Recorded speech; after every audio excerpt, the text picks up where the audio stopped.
Bem, ora, então é assim, meus meninos. Vamos começar justamente pelo desenvolvimento dos novos seres vivos. Como vocês sabem, e o professor vai tirar daqui, como vocês sabem, nem todos os seres vivos se desenvolvem exatamente da mesma forma. E existem seres vivos que, quando nascem, nós olhamos para eles e vemos efetivamente que têm semelhanças com os seres que lhes deram a origem, e outros que as coisas não acontecem assim tão facilmente. Então podemos estar aqui a falar de dois tipos de desenvolvimento diferentes. Um desenvolvimento direto e de um desenvolvimento indireto. E o que é que eu quero dizer com desenvolvimento direto e desenvolvimento indireto? Desenvolvimento direto, estamos a falar justamente de seres vivos que, quando nascem, têm semelhanças com os seus progenitores, ou seja, nós olhamos para eles e vemos efetivamente qual é a sua espécie e de que cria estamos a tratar, e temos então outras espécies que utilizam o desenvolvimento indireto e que, olhando para essas crias, nós não conseguimos identificar de que espécie é que elas pertencem, porque elas vão passar por muitas transformações, e essas transformações nós chamamos em ciências naturais metamorfoses. Ora, vamos começar justamente por uma metamorfose, um tipo de metamorfose que é do sapo, que é uma metamorfose completa, e nós depois já vamos falar acerca disto, que é uma metamorfose completa e uma metamorfose incompleta. Portanto, existem estes dois tipos de metamorfoses na natureza. Ora, eu vou só aqui ver no canal se existe algum comentário. Não? Ok. Pronto, já estão lá pessoas. Ora, primeiro caso então de desenvolvimento de metamorfose completa. Desenvolvimento indireto com metamorfose completa. Temos aqui então a nossa rã, neste caso o nosso sapo, que se desenvolve inicialmente, portanto ocorre a fecundação através da relação sexual entre o macho e a fêmea, e a fêmea vai coloca a postura dos ovos. No interior desses ovos nós não vamos encontrar sapos ou qualquer coisa que se assemelhe a sapos. Vamos encontrar uma coisa que se chamam larvas, e nós vamos ver então o que é que acontece ao longo do desenvolvimento destes animais. Ora, agradecemos aqui a este site que tem aqui então o desenvolvimento. Cá está. Portanto, a rã, quando faz a postura dos ovos, eles têm exatamente este aspecto que nós temos aqui, e conseguimos ver uma coisa extremamente interessante, que é a divisão das células no interior do ovo. Ora, com o desenvolvimento celular, portanto vai-se dar a multiplicação das células no interior do ovo, portanto final do dia 2, já temos então algumas larvas a quererem eclodir do ovo. Ora, o professor vai avançar, cá está. Olhando para estas larvas, elas assemelham-se alguma vez a sapos? Vossa opinião?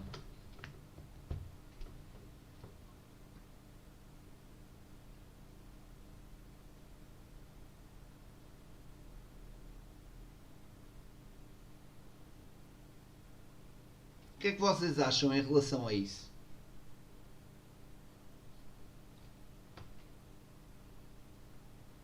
Nada, não tem nada a ver. Ou seja, olhando para ali, pessoal, o que é que vocês acham que isto se parece? Inicialmente.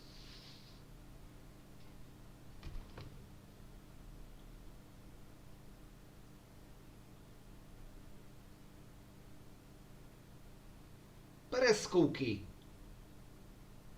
Tem uma barbatana, não é? Estão na água. Muito bem, Letícia. Exatamente, eles são mais semelhantes a peixes do que propriamente a anfíbios, do que sapos. Ora, eles são tão parecidos com os peixes, mas tão parecidos com os peixes, que até têm o órgão respiratório próprio dos peixes, que são as brânquias, as guelras ou brânquias. E vocês sabem que os anfíbios não respiram por guelras nem brânquias, eles respiram por pulmões. Então já estamos a ver que efetivamente aqui os nossos girinos, que é como se chamam, vão passar por grandes transformações ao longo do seu desenvolvimento indireto até chegar à fase adulta, que é a fase semelhante aos seus progenitores. Ora, então vamos acompanhar aqui o desenvolvimento. Cá está. Vamos ver. Aqui têm. Estão a ver? Parecem mesmo peixinhos. Eles crescem muito depressa. Aliás, se vocês estiverem com atenção nos girinhos, vocês já vão começar a ver os órgãos a começarem a desenvolver-se.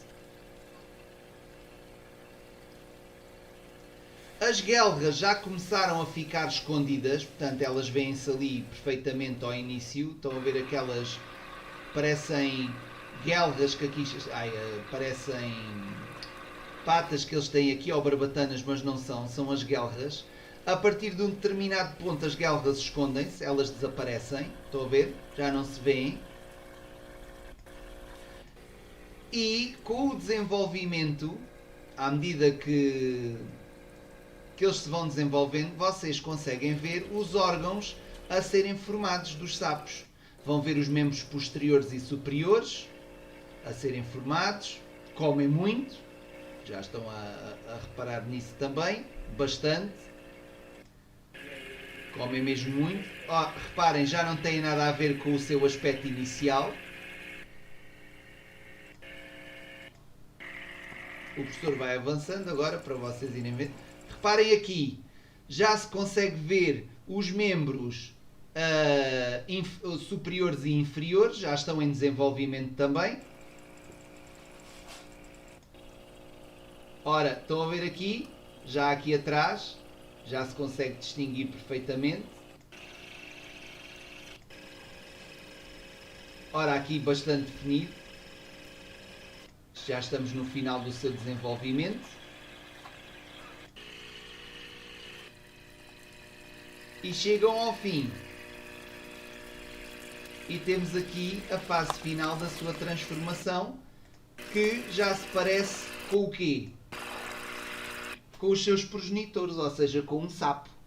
É ou não é? E neste momento nós tivemos grandes transformações no sapo, porque à medida que ele se desenvolveu surgiram as patas, as guelras desapareceram para dar origem aos pulmões, aos tímpanos, que eles não tinham, à adequação do sistema digestivo para a mudança de dieta, porque lá em baixo, portanto, eles não iam ter o mesmo regime alimentar que têm cá em cima, vai passar a ser carnívoro. Inicialmente, vocês viram que apareceram os membros posteriores e em seguida desenvolveram-se os anteriores, e a cauda do animal vai regredindo também, sendo reabsorvida pelo sapo.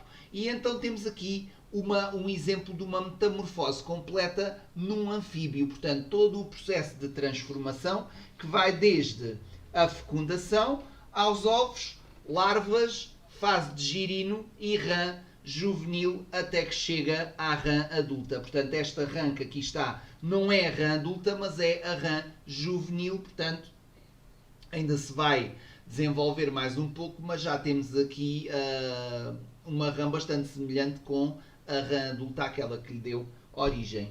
Amigos, até agora alguma dúvida? Posso avançar, que isto hoje tem que ser assim mais rápido.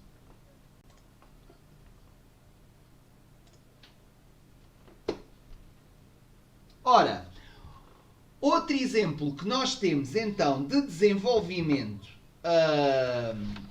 de metamorfose completa, é a das nossas borboletas, que são uns insetos muito bonitos, mas que quando nascem não têm absolutamente nada a ver. Ora, já temos aqui então um exemplo. Tal como no sapo vocês viram a fêmea a depositar os ovos, a borboleta vai ocorrer exatamente a mesma coisa. Após a fecundação, a borboleta deposita os ovos em folhas de plantas, geralmente. E aliás, o professor vai avançar aqui um bocadinho para a frente. Cá está-se a dar a postura dos ovos. Reparem, viram ali na folha? Ora, a postura. Estão a ver? Lá está. Já colocou ali um ovo. E neste momento inicia-se a fase de desenvolvimento da borboleta. Ora, vamos ver então o que é que acontece a estes ovos que são colocados por esta borboleta. O professor vai acelerar aqui um bocadinho, vou tirar o som, que é para vocês não estarem a ouvir mal. Estão a ver? Muitos ovos que ela deposita. Cá está o exemplo. E quando se dá a eclosão, o que é que sai de dentro de cada um destes ovinhos? Uma borboleta.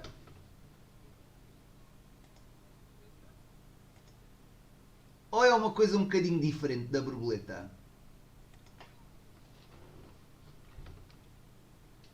Exatamente, Joana, isso mesmo. São larvas. Então já temos aqui várias fases. Temos a fase de ovo e a partir do momento em que ela fica sob a forma de lagarta, ela é considerada tanto a fase da larva, que é comum em praticamente quase todos os insetos. Existem exceções, porque existem uns que vão ter metamorfose incompleta e nós já vamos falar um bocadinho deles daqui a pouco. Ora, neste caso, e quem já criou, por exemplo, bichos da seda, que não são nada mais nada menos do que larvas, lagartas, qual é que vai ser a primeira coisa que as larvas vão fazer incessantemente? Portanto, elas vão estar constantemente, a vida delas nesta fase vai ser somente este. É o quê? O que é que elas fazem?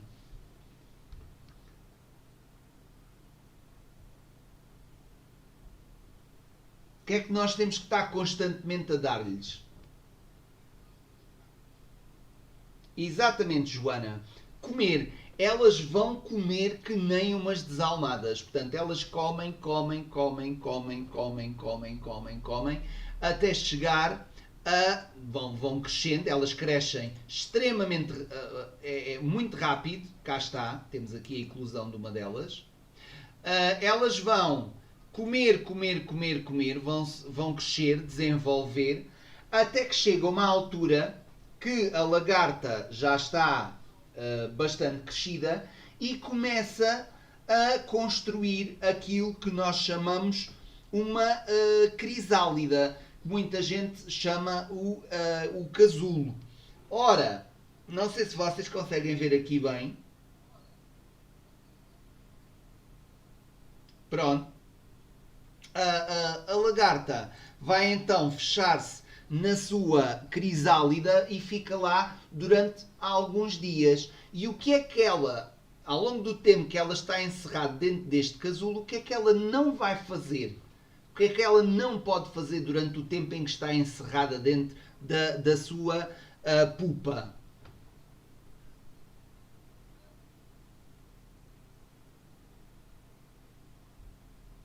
Exatamente, ela não pode comer. Então já está explicado, por aquilo que vocês me estão a dizer, porque é que ela tem que comer antecipadamente.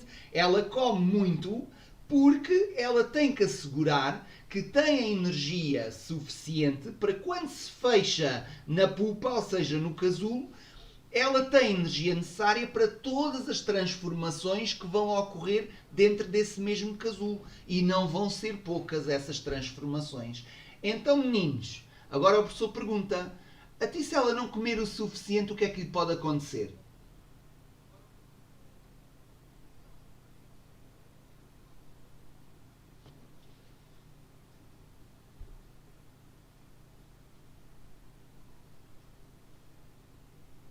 Não, ó meninos, exatamente, Iris, o professor já vai falar, mas ela não hiberna. Portanto, esta fase de crisálida não é ela hibernar, ela não hiberna. Ela vai a fechar-se dentro desta pupa, deste casulo, para alterar completamente o seu corpo. Ou seja, quando ela sair daqui, o animal que vai surgir já nada tem a ver com a lagarta. Nada. Portanto, Portanto, vai ser um conjunto de transformações físicas enormes a qual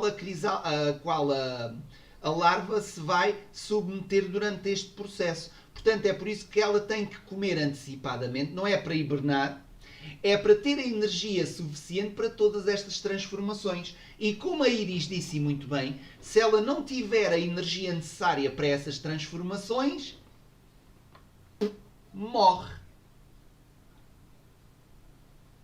É a mesma coisa que vocês têm que fazer no vosso carro 300 km. Metem gasóleo para 250 km. Das duas, uma, ou vão rezar a todos os santos para que o gasóleo chegue por milagre até ao sítio onde vocês vão, ou então vão ficar pelo caminho e já não chegam ao sítio onde queriam ir. Portanto, a mesma coisa se passa aqui na fase de crisálida, quando ela se encerra na pupa ou no casulo. É exatamente isso. Se ela não tiver a energia necessária para fazer as transformações não ocorrem. Está certo, amigos? Então, vamos ver o resultado final. Quando todas as transformações ocorrem, ela sai da crisálida, dá-se a ruptura da pupa, não é? E temos então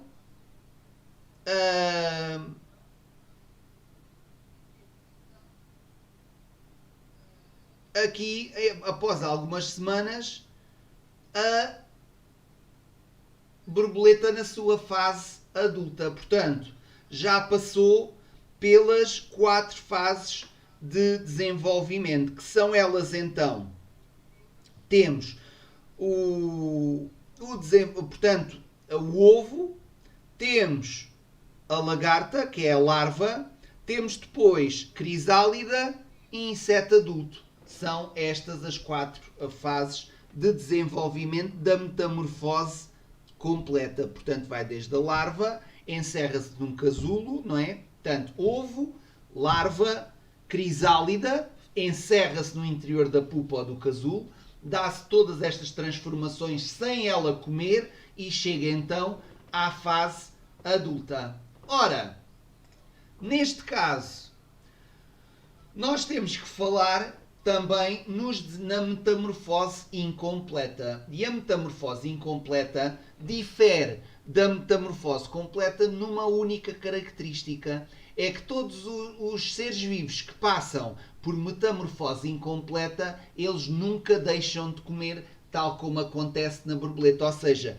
elas não se vão encerrar numa pupa, elas não se vão transformar, não passam pela fase de crisálida. Ou seja, durante o tempo todo do desenvolvimento do seu corpo, elas nunca param de comer. É o caso, por exemplo, da libelinha, da libélula, que nós conhecemos bastante bem, e que o professor também tem aqui algumas imagens. Espero não ser outra vez acusado de copyright, porque isto é para fins educacionais, mas já me aconteceu.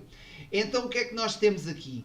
Temos justamente uma libelinha já na sua fase de larva.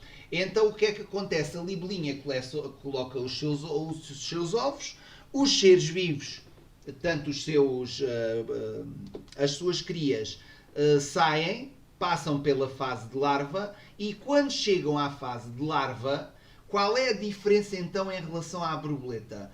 É que o seu corpo vai se desenvolvendo à medida que ela se vai alimentando. Inicialmente, a libelinha nem sequer voa. Portanto, ela está debaixo d'água, está preparada para sobreviver debaixo d'água. E todo o seu desenvolvimento e toda a sua alimentação se dá debaixo d'água, mesmo sendo um inseto. O que é que acontece? Quando ela chega à fase final do seu desenvolvimento, portanto, ela vai passar por vários estados de ninfa, é a diferença. Portanto, ela não tem a fase de crisálida, tem a fase de ninfa.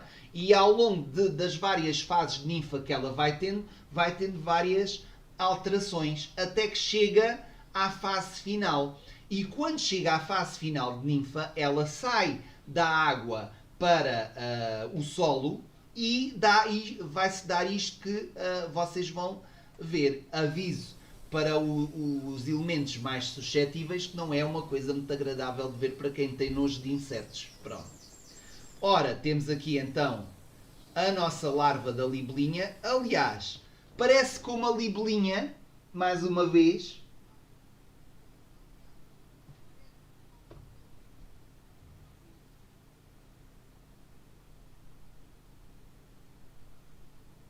Acham que é parecido àquilo que vocês conhecem de uma libelinha? Nada. Tem nada a ver. Então vamos ver o que é que acontece. O professor vai acelerar. Vou cortar aqui o som. Vejam o que é que começa a acontecer.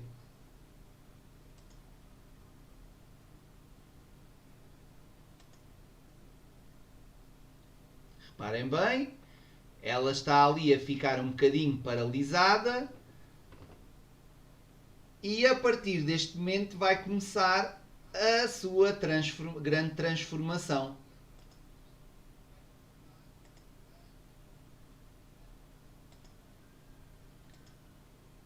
Ora, vejam lá bem o que é que acontece ao esqueleto ao exoesqueleto deste inseto. Parte. Ó Francisco, olha, o professor agradecia que esses comentários não existissem, está bem? É que senão eu vou estar sempre constantemente a não mostrar os comentários que fazes. Não há necessidade nenhuma disso, está bem?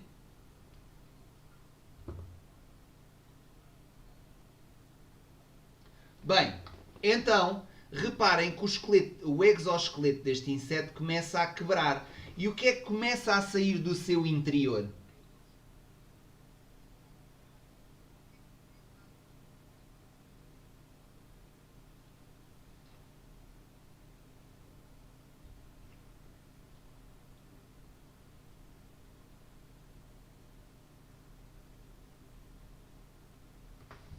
O professor vai acelerar mais um bocadinho. Portanto, estão a ver que o exoesqueleto da ninfa começa a partir-se. E aos poucos e poucos, o que é que começa a sair do seu interior? A libelinha, o inseto adulto. Portanto, ela nunca passa pelo estágio de crisálida, não se encerra num casulo, não tem necessidade. Todo o desenvolvimento dá-se no interior do corpo da ninfa. Aos poucos e poucos ela vai se libertando, cá está, estão a ver? Até que chega depois a fase final. É demorado, portanto não estamos a falar de uma coisa muito rápida. E cá temos aqui a nossa libelinha. Estão a ver? Ora, aí está ela, toda desenvolvida já. Perceberam a diferença entre uma e outra? Portanto, diferenças. Metamorfose completa passa por todos os estágios de desenvolvimento da metamorfose, mas com uma diferença. A larva continua constantemente a comer para poder sobreviver durante o tempo em que se encerra no interior de uma pupa ou de um casulo, passando pela fase de crisálida. As transformações dão-se no interior dessa pupa, desse casulo. Portanto, durante essa fase, portanto, a lagarta não se pode alimentar, vai se transformar, dá-se todas as transformações, e quando todas as transformações estão terminadas, o inseto sai do seu interior. Na metamorfose incompleta, a ninfa, portanto, não passa por uma fase de crisálida, passa antes por várias fases de ninfa, que, portanto, o inseto vai se transformando no seu interior, alimentando-se constantemente, nunca para de se alimentar, porque não vai passar pela fase de crisálida, e quando chega à fase de sair da sua ninfa, ele vem da água para o sol, e é a partir do sol que se dá depois o rompimento do exoesqueleto da ninfa e o surgimento do inseto na fase adulta. É esta a diferença entre os dois. Portanto, resumindo, desenvolvimento direto, onde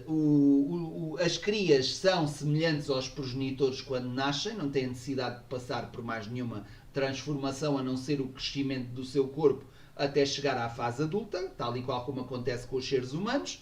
Desenvolvimento indireto. Passam por transformações que nós chamamos de metamorfoses. Metamorfoses essas que podem ser completas e incompletas. Completas, caso do sapo, temos o caso da borboleta. Incompletas, temos o caso da libelinha. Dúvidas, meus amigos? Iris, claro, porque é que tem que ficar parada? Porque aquilo é como se fosse só um suporte, não é? Para o desenvolvimento. Portanto, se o inseto adulto está a sair daquilo que suportou durante este tempo todo, como é óbvio, aquilo é só um esqueleto, é um revestimento só. Não se vai mexer, aquele está morto em baixo, não é? Por isso é que ela fica parada. O ser vivo está a sair de cima, não é? É como se fosse uma armadura. Nós temos uma armadura, colocamos uma armadura medieval, quando atiramos, o que é que está lá de baixo? O nosso corpo. Funciona mais ou menos da mesma maneira. A armadura não está viva, o que está vivo é o nosso corpo, não é? É mais ou menos uma maneira simples de te explicar isto. Bem, então em termos de desenvolvimento estamos arrumados. Em termos de comportamento dos animais na altura da reprodução, vocês sabem que muitas vezes os machos têm que convencer as fêmeas para acasalar. E às vezes essas coisas podem ser assim um bocadinho violentas. No caso dos seres humanos, nós não somos assim, porque como somos animais com inteligência e sentimentos, nós utilizamos muitas vezes os nossos sentimentos para iniciarmos as nossas relações. Por exemplo, quando os seres humanos querem ter filhos, normal é existir uma relação entre o homem e a mulher e a partir daí surgirem os filhotes. No caso dos outros seres vivos, nós não utilizamos, portanto eles não utilizam os sentimentos, têm que convencer as fêmeas a terem a relação sexual para efetivamente assegurarem a reprodução. E existem várias formas distintas de os animais o poderem fazer. Ora, o professor selecionou aqui 3, embora o vosso livro tenha mais exemplos disso. Um primeiro exemplo é do animal mais vaidoso do mundo, como é óbvio, que é o pavão. Mas eu não sei se vocês tinham a noção que quando o pavão exibe as suas penas exuberantes, não é? Que o fazia para efeitos visuais, para atrair a fêmea, porque a fêmea, não sei se vocês já repararam, nada tem a ver com o macho. Ora, vejam lá, portanto, o professor tem aqui o vídeo, tem aqui o macho, com a sua exuberância, não é? A nível da plumagem, cá está, vaidoso. E se vocês repararem, as fêmeas não têm exuberância absolutamente nenhuma. Então, os machos fazem única e exclusivamente isto só para um efeito: convencer as fêmeas para acasalarem. Trata-se então de uma mensagem que o macho transmite à fêmea, uma mensagem visual. Ela, a ver a exuberância da sua plumagem, pode ou não ficar convencida a acasalar com aquele macho. Cá está. Portanto, ele faz isto para se exibir à fêmea. Portanto, este é o primeiro exemplo, uma mensagem visual. Depois, temos outras. Temos alguns insetos que, através de cheiros, conseguem transmitir às fêmeas que estão preparados para acasalar, e quando, por exemplo, alguns insetos fazem isso, são as chamadas feromonas. São sinais, substâncias químicas que as fêmeas conseguem identificar e que se encontram, sabendo que o sexo oposto se encontra depois disponível para acasalar. Portanto, o mesmo acontece, por exemplo, às vezes com os gatos. E vocês sabem também que no caso dos felinos eles também alteram às vezes a maneira deles miarem quando estão nessa fase do acasalamento. Depois, tanto, quando falamos em termos de sinais, tanto a nível dos cheiros, estamos a falar de sinais odoríferos. Depois temos aqui nas andorinhas, que o professor pôs no Google Classroom, um exemplo. O que é que os machos fazem para convencerem as fêmeas a acasalarem com eles? O que é que vocês acham que o macho tem que fazer para dizer à fêmea: este macho realmente tem muito talento?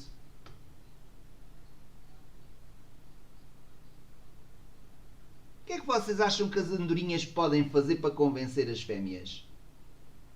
Tem de cantar, diz a Mariana.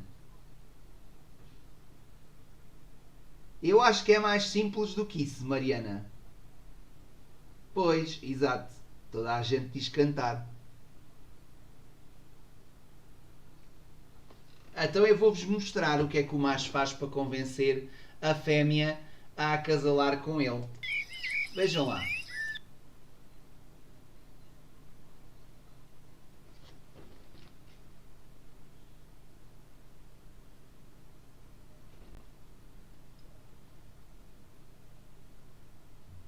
Então o que é que vocês acham que o macho está a fazer? Está a fazer o quê? Não está não, Martim. Vê lá com mais atenção. Pois é. Constrói um ninho com os materiais da zona. Por exemplo, muitas vezes o que é que nós verificamos nas andorinhas? É que a poluição por parte do ser humano aparece no ninho das andorinhas. O que é que será que os cientistas já conseguiram identificar? Muitas vezes já existem vários relatos espalhados pelo mundo de que tipo de materiais preocupantes é que existem nos ninhos das andorinhas e que fazem com que os cientistas se preocupem. Tentem lá adivinhar qual é a vossa opinião.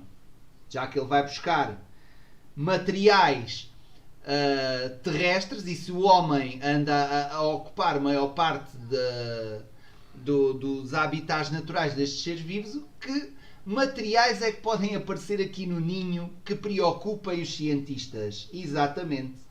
Ora bem, nós já tínhamos falado de plástico. É verdade. As andorinhas vão buscar plástico para construir os seus próprios ninhos.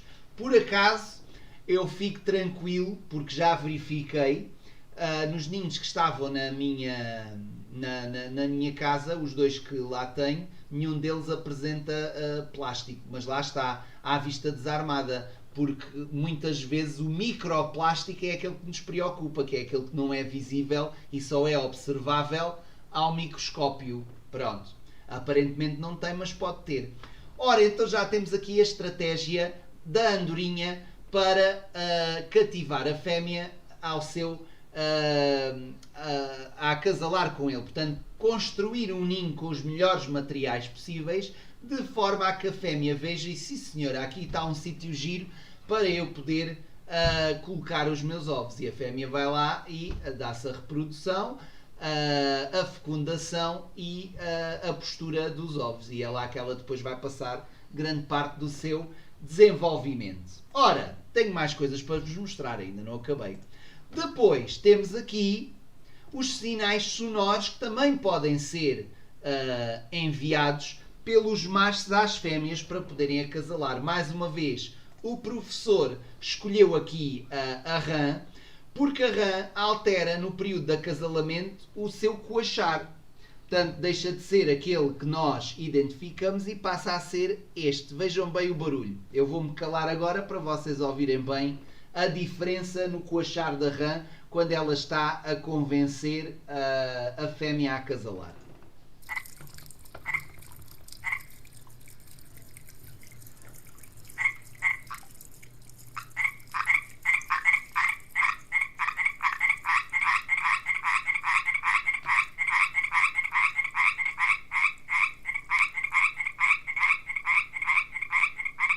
Estão a ver que o som é um bocadinho diferente daquilo que vocês estão habituados. Conseguiram ouvir?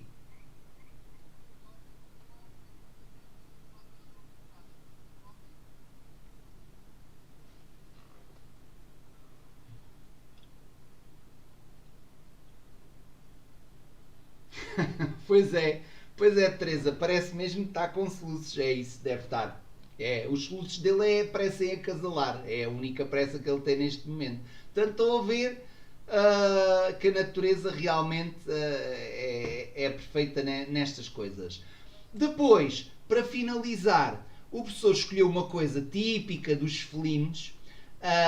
Como vocês sabem, muitas vezes a melhor forma de demonstrar às fêmeas, no caso dos felinos, que eles são os machos mais fortes e podem, no caso dos leões, portanto, eles são territoriais, tal como os gatos, e então o seu território pressupõe sempre uma grande quantidade de fêmeas e geralmente é um só macho que lida com ali 3 ou 4 ou 5 fêmeas que existem nesse grupo de leões. Ora, como é que se dá a escolha então do macho dominante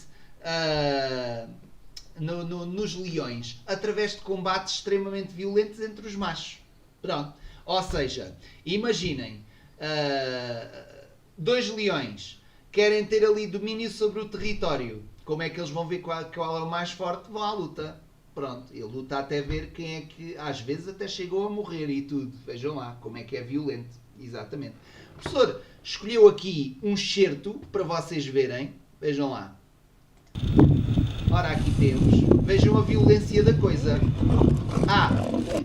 O que é que vocês viram ali no meio? Vejam lá quem é que estava ali no meio entre os 2 leões. Vamos ver. O professor vai para trás. É uma quê? É um leão que está ali no meio. Pois é, Sofia. É a fêmea. Exato. Ou seja, os leões estão ali os 2. Estão 2 fêmeas. Está uma aqui no lado esquerdo. Está outra no lado direito. E reparem que as fêmeas vão-se embora. E quem é que fica a lutar?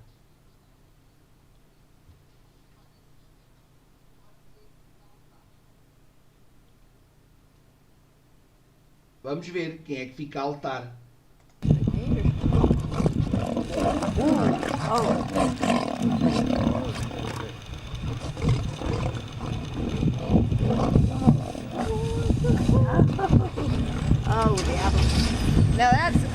Pronto. Então, isto só termina de uma maneira, que é ou o leão, um dos leões, o mais fraco, morre, ou a segunda maneira, aceita a derrota, vai-se embora e abandona o território. E isto está sempre a ocorrer várias vezes.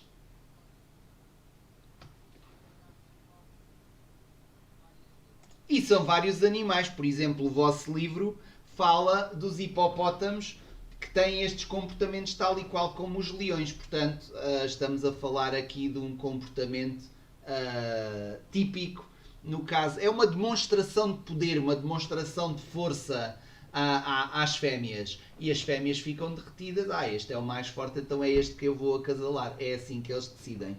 Portanto, imaginem os seres humanos, quando 2 rapazes queriam ficar com uma rapariga a namorar, e às vezes acontece, pronto, quando muitas vezes os seres humanos não são assim muito racionais, reagem tal e qual como os animais irracionais. Há situações onde os rapazes andam à pancada por causa das raparigas, já aconteceu. Portanto, tornam-se autênticos leões, não é? Exatamente. Bem, meus amigos, não sei se têm alguma coisa para dizer, alguma dúvida?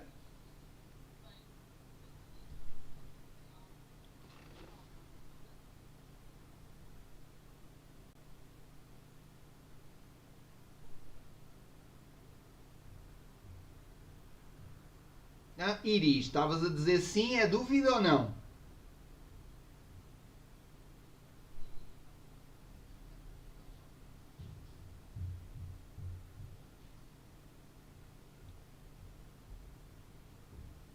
Ok.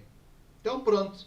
Olha pessoal, estamos em dia em relação às lives no YouTube. Pronto, afinal acabei por fazer live, acho que para mim é mais fácil. E fiquem bem. Já sabem, quinta e sexta-feira, se tudo correr bem, o professor irá fazer a live no YouTube, assim a internet me deixe novamente. Tá bom? Fiquem bem. Abraço do prof. Espera, Letícia, fica só sozinha com o professor que eu depois já te digo, tá bem?